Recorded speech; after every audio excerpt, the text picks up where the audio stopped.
hey, the Earth is down here. Oh, yeah. Okay.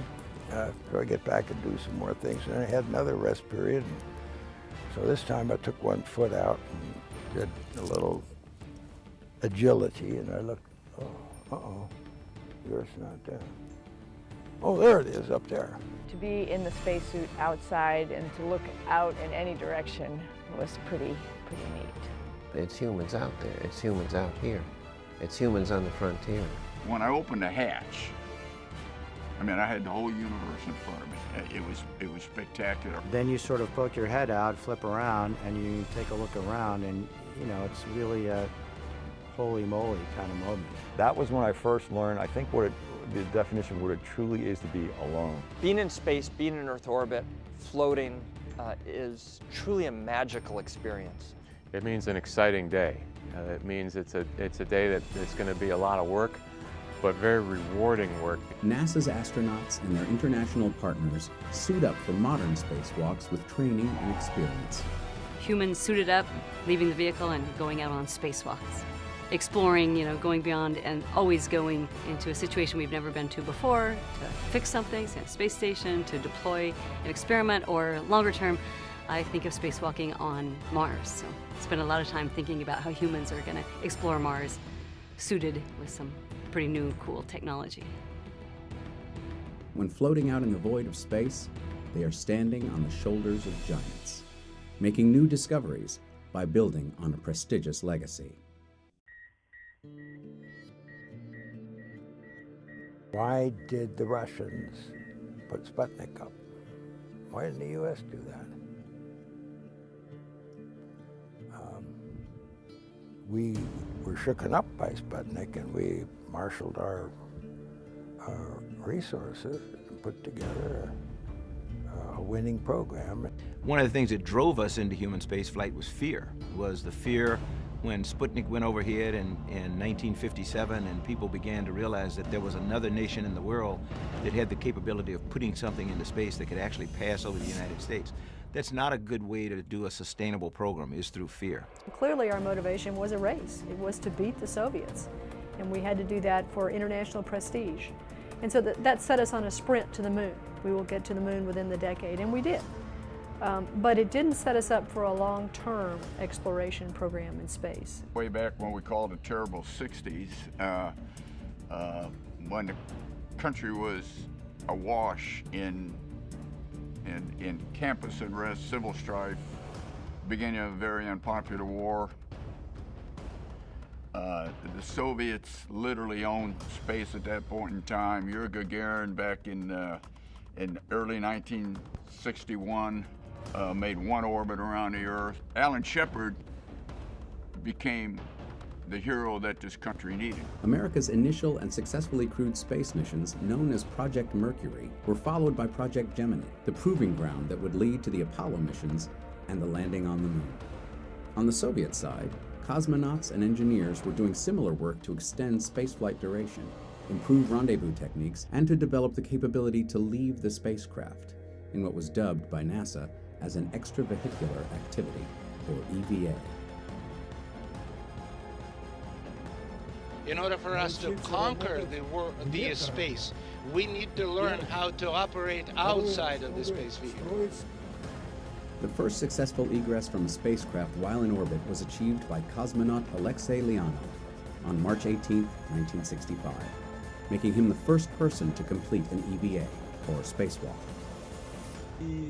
And what I saw, and I saw just half of the world, because we were 500 kilometers above the Earth.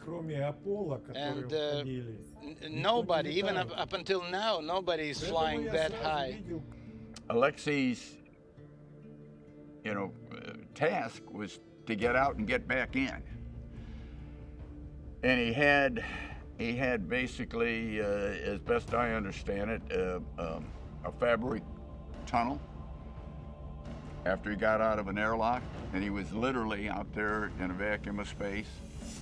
And once he got through that tunnel, his job was to turn around and get back in, and had a great deal of difficulty getting back in because he had to turn around in that tunnel with a pressurized spacesuit at that time, even for us, was like being inhibited by a suit of plaster of Paris. I mean, it was hard to move anything. And he literally had to deflate his spacesuit at that point in time to be able to reduce his size to get back in. Later that year, Gemini 4 stood ready to launch from Cape Canaveral, Florida, with the primary objective of gathering the results of an extended 4-day mission on both crew and spacecraft. Gemini 4's original semi-conservative mission was then expanded to include, amongst other things, a dramatic exit from the Gemini spacecraft in what would be America's first spacewalk. On June 3, 1965, the second crewed mission of the Gemini series carried James McDivitt and Edward White into space. At 2:46 p.m. Eastern Time, using a handheld gas gun, White stepped out of his spacecraft, leaving crewmate McDivitt behind to witness the vastness of space alone, becoming the first American astronaut to complete a spacewalk.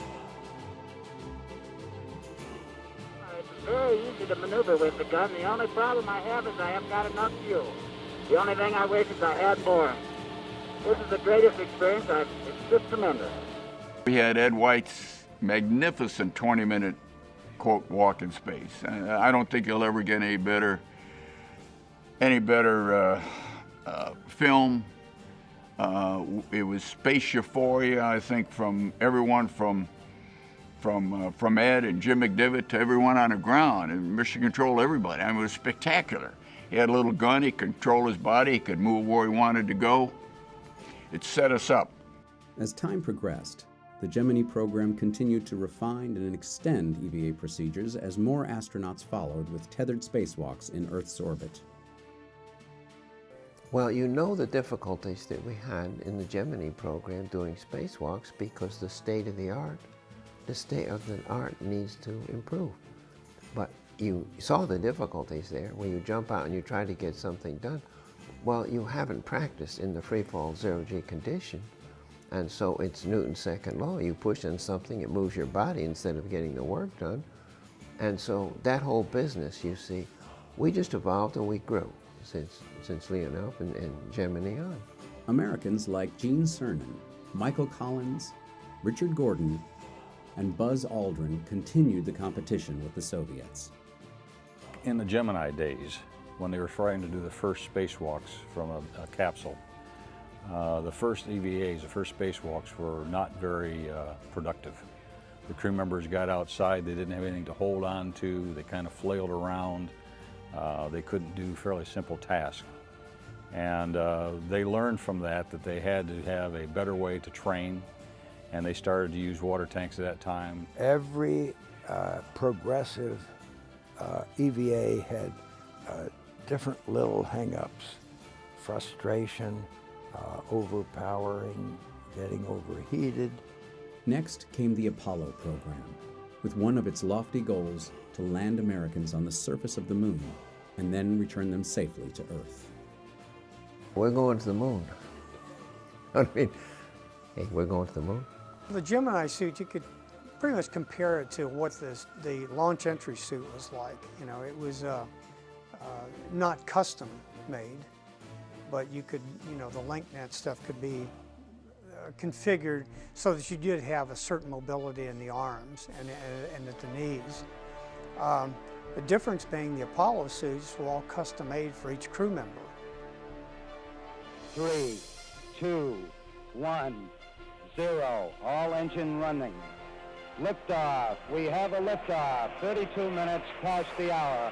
Liftoff on Apollo 11.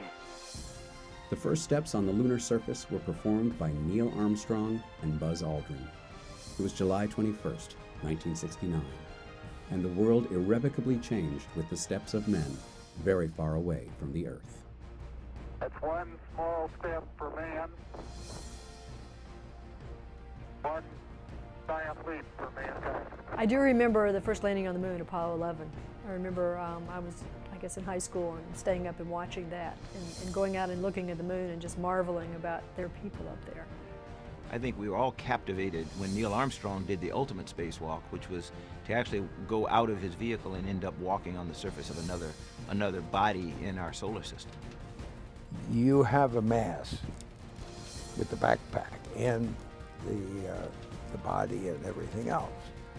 And you move around and you kind of think that you can change direction. But that's sort of why at the end of our 2.5 hour EVA, I got in front of the camera and bounced around with different ways of moving. I was really personally impressed with the Apollo EVAs and spacewalks. Can you imagine the first humans to ever walk another planetary body to the moon? So just fantastic. And you kind of see that 2-foot bunny hop. So we had great spacesuits. We kept the Apollo astronauts alive. Once we got the lunar rover set up, we were ready to go be lunar explorers, if you will. And part of the lunar rover had plastic fenders that when it was folded up, we had to unfold and they slid down to cover the wheels. But the reason we had fenders on these things were because the lunar dust was one of the biggest problems we encountered on the surface of the moon. It was almost the texture of graphite, but graphite's a lubricant. This was just the opposite.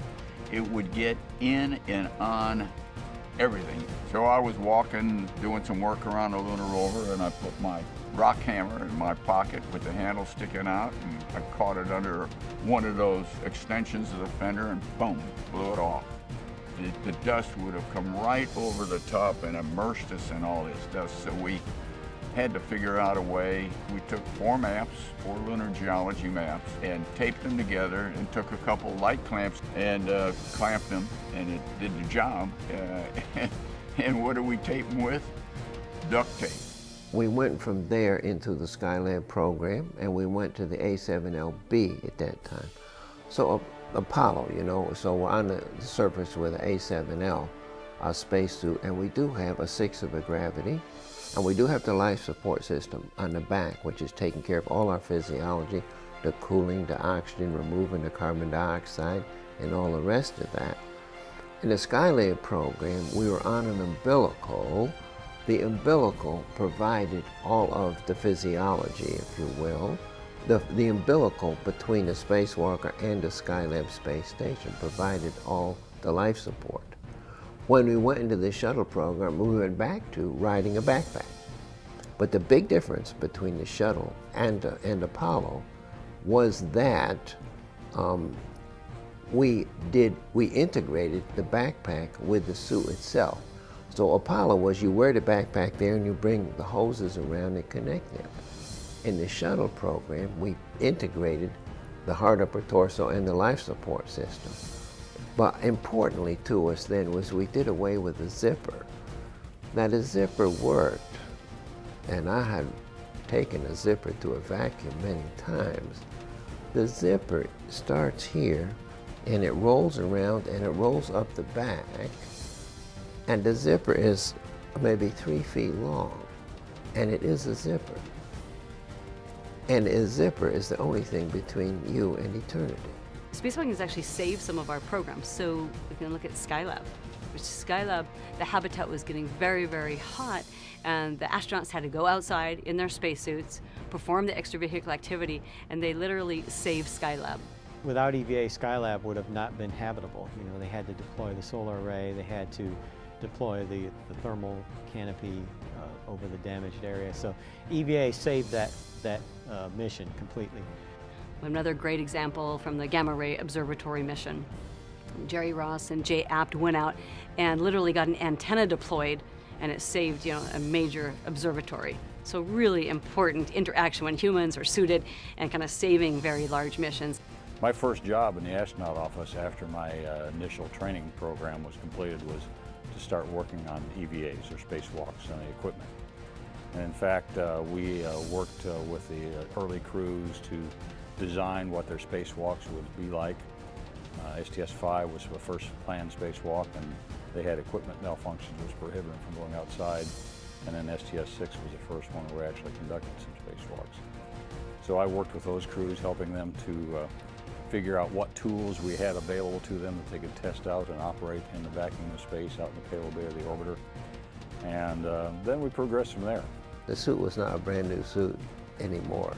I had run it through all the on the floor, that's the 1G test. I had run it through vacuum testing.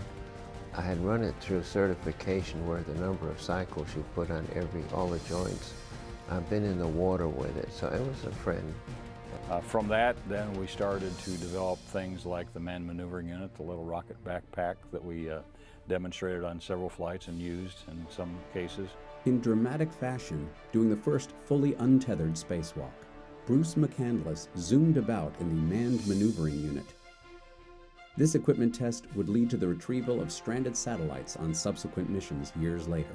And I was really jealous of Bruce McCandless when he had a backpack and went out a ways without a tether and maneuvered around.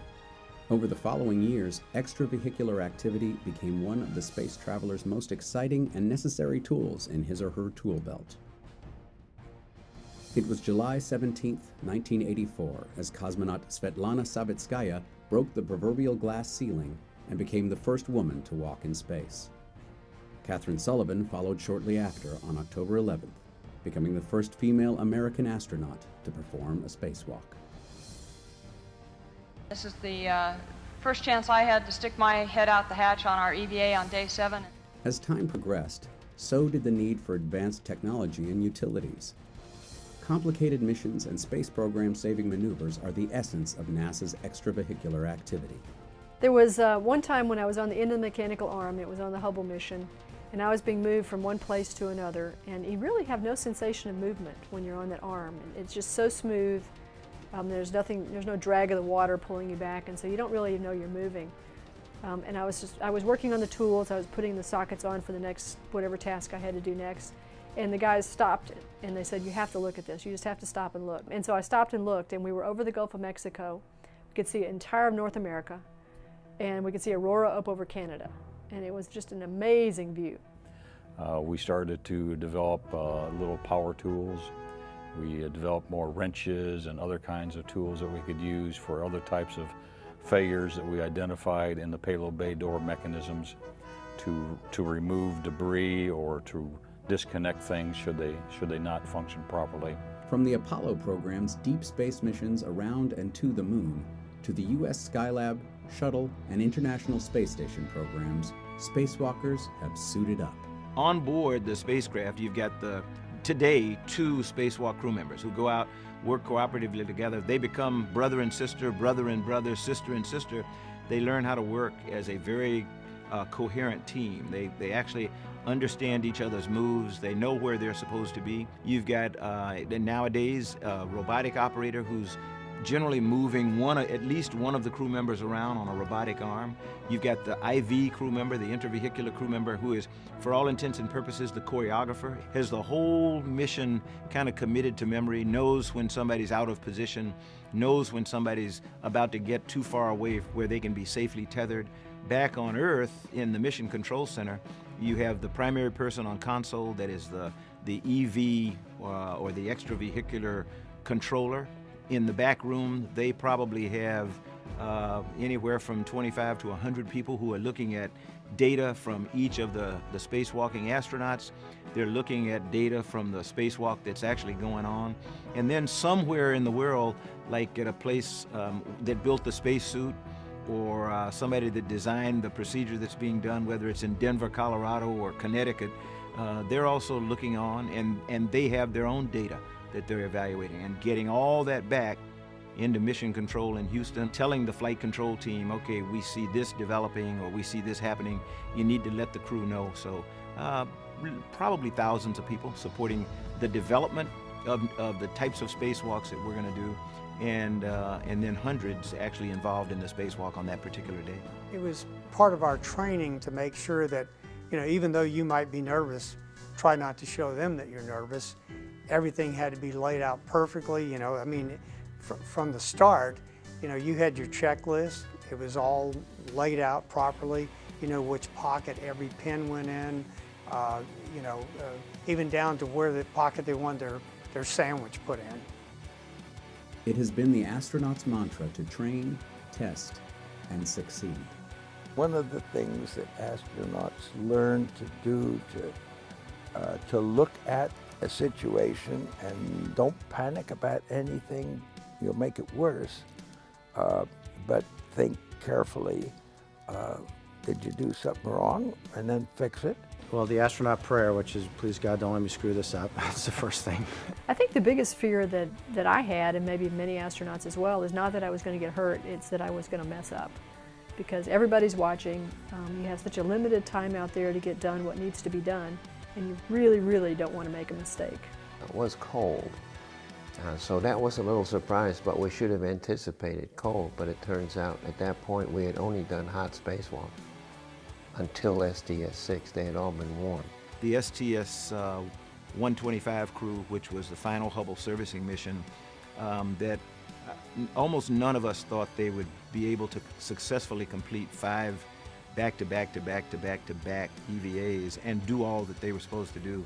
And they not only completed them in spite of obstacles at every turn on almost every single EVA, but they did them superbly and left Hubble in incredible shape. And I think they did a tremendous service to planetary science, astrophysics, and just the field of spacewalks in terms of showing people that if you really work hard at it and you plan it and you execute the way you planned, there's nothing we can't do. When you're doing a spacewalk on orbit, you're in your own spaceship. It's your spacesuit, but it keeps you from the vacuum outside and your crewmates inside the space shuttle. I had one moment on the Hubble Space Telescope mission where Drew Feustel, my spacewalking partner, was on the other side of the telescope, and I was holding onto a handrail looking up at the Earth go by behind the Hubble. And it was a truly remarkable moment, but I did realize how far away we were from the Earth's atmosphere, from our homes, from our companions inside the space shuttle. And I wouldn't say that I felt a sense of loneliness, but a sense of awe, that we're doing these kind of things, that we're able to fix the Hubble, to orbit the Earth. Through spacewalks, complex problems have been solved in extreme ways, such as fixing the Hubble Space Telescope's blurry vision, turning a possible billion-dollar piece of space junk into one of the most revered scientific instruments of human history. Missions like Hubble tested the mettle of spacewalkers, an elite breed among an already out-of-this-world group of adventurers. Say that on Hubble, it's a very fine motor skill, tuned in, very close in, a lot of hands work. So it's almost like doing surgery when you're on Hubble in a suit versus being a longshoreman when you're on space station, or you're just hanging, moving big blivets around and you're changing stuff out. And that tradition continued with the Wall of EVAs, which built the tremendously successful International Space Station. It's been 50 years since NASA's first EVA, when Ed White went out on Gemini 4. We've come a long way since that first one. Building the International Space Station, it was very, very EVA intensive. And when we were planning for it, everybody talked about the wall of EVA. We're never going to be able to accomplish all this. And when you look back on what we accomplished, it was pretty darn amazing. So on my first flight, we were right in the middle of the construction of the space station. So of course, every shuttle flight that went up was full of spacewalks and just putting pieces together. Every single EVA was an important and necessary component of the assembly sequence. So I think we all feel that we had a hand in laying the keystone, or however you want to describe it. To see the ISS now and the spacewalks that they do to go out and do repairs, I mean, it's just incredible. Station is more than 14 years old, built by spacewalkers, and continues to be maintained and upgraded through spacewalks in the most advanced spacesuits the world has ever seen. Spacewalks are not, they look like they're incredible fun, and they probably are for the crew member when you really get down to it, but we must never forget how dangerous they are. I felt something that was not unexpected. I felt cold water on the back of my head, and that surprised me.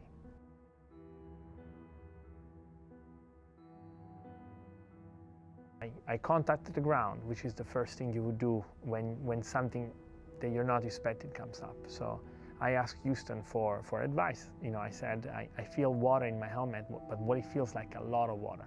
The ground doesn't have a lot of information on the suit. They can monitor some things, they have telemetry about my status, my vital status, and they know how the suit is performing, but a lot of things we couldn't tell at that point.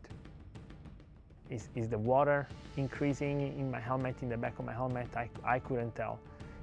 The ground couldn't tell. They were trying to come up with what could be the possible problem and the solution. Finally came the decision from the ground to take the safest option, which is we're going to terminate this EVA. Chris and Luca, just for you guys, based on what we heard with Lucas saying that water is in his eyes now and it seems to be increasing, we think we're going to terminate EVA case for EV2. And so when they told me, okay, Luca, you're going to travel back to the airlock and Chris is going to clean up and then follow you, that's what we did. And I started translating back to the airlock. I had to go upside down and translating with my head towards the ground. As it always happens, a lot of things happen at the same time. The sun went down at that point. You go to zero. Darkness, no visibility, and cold. And at the same time, the water sloshed around my helmet and it covered my eyes and my nose and my ears. So all at once I was isolated, both being outside in my spacesuit, but I was also sensorially isolated. I couldn't see and I couldn't hear, and I didn't quite know where I was, how to find my way back to the airlock. At that point, it was obvious to me that I needed to go back to the airlock by myself and do it as fast as I could, because I could still breathe through my mouth, but I didn't know how much water was in the helmet, and I didn't know if there would be more water in the helmet. Thankfully, we spent hundreds of hours underwater in the neutral buoyant slab learning the configuration of the space station and learning how to use our spacesuit, learning how to navigate. And so using that experience and using my knowledge of the suit and everything I had with me, I was able to find my way in the dark, in the blind, back to the airlock. Once I found the airlock though, everything became a little better, because once I opened the thermal cover, the airlock is illuminated, and that made a huge difference, because now I knew where I was, and I knew I could get inside by myself. And the end of it was that at that point I had no communication whatsoever. I couldn't hear anything. I couldn't talk. My ears were filled with water. But I was looking up, and as soon as they opened the hatch between the space station and the airlock, I saw my crewmates, and the look on their faces, they were so worried and so relieved at the same time. And they pulled me out, and as soon as they could, they deflated the suit and unlocked the helmet, and the look on their faces and seeing their faces was a very happy moment for me. I felt so relieved and so happy that they were all around me. Today, the International Space Station is being used as a proving ground to conduct the research and test the technologies that will take humans beyond low Earth orbit and deeper into the solar system than ever before, to the area around the moon, to an asteroid, and on to Mars. We will pioneer space, not just to visit, but to stay. We're going to migrate out over the next 5 to 10 years into repositioning humanity in lunar orbit. So we will spend most of our time orbiting the moon and doing more technology development, but learning basically how we operate in a low gravity or no gravity environment, because that's the way it will be when we go to Mars. Mars's gravity is less than Earth's. Operating there will be significantly different than operating here in low Earth orbit. When we do the asteroid redirect mission and we reposition an asteroid into a stable retrograde orbit around the moon, then the dominant gravity for that group of explorers, if you will, is going to be the asteroid itself, and that's going to be a very, very, very low gravity field, if any at all. So we've got a lot of development of tactics, techniques, and procedures. You never know when you build a piece of hardware. The guys back in the 70s, and gals that built and designed and tested the original EMUs, which we're still flying today, by the way. The life support systems are still the original life support systems that we had 30-some years ago. You never know where that hardware is going to end up. To see that suit, you know, to see it go on over the decades and into we never planned on hundreds of spacewalks. And the key thing there is in structural integrity is you identify weakness before failure. From here, NASA engineers, technicians, and astronauts will figure out new ways to overcome the next set of challenges. We decided to orbit the Earth a lot instead of going deeper into space, and now I think it's time for us to take that step beyond orbiting the Earth and moving on. We don't have the same momentum we had when we had an enemy that we were afraid of. So we are not in competition as much as I think we need to be in cooperation with other nations in order to move all of us forward and out into space. Mars is really extreme, which is the great part about it. It's challenging. So when we get to Mars, you're going to need to be provided your life support and pressure with a spacesuit, but it'll have to be really something new in terms of to be very lightweight, be very mobile. We don't really have a locomotion suit. We have spacesuits for the vacuum of microgravity. So you're weightless, which is great, but that's a very different environment. Now when we get to Mars, we have gravity, 3/8 gravity, so we're bipedal again. So we're going to be walking, bending, or going there to search for life, looking for fossils and digging things up. So you really are an explorer. So it is akin to Lewis and Clark expedition and exploring and moving out into the west. It's really the next frontier. For anyone who goes on another EVA stroll back on the moon or on Mars, and we'll do both one day, I know that'll happen, take duct tape. We are currently further along than ever before in human history on our journey to Mars.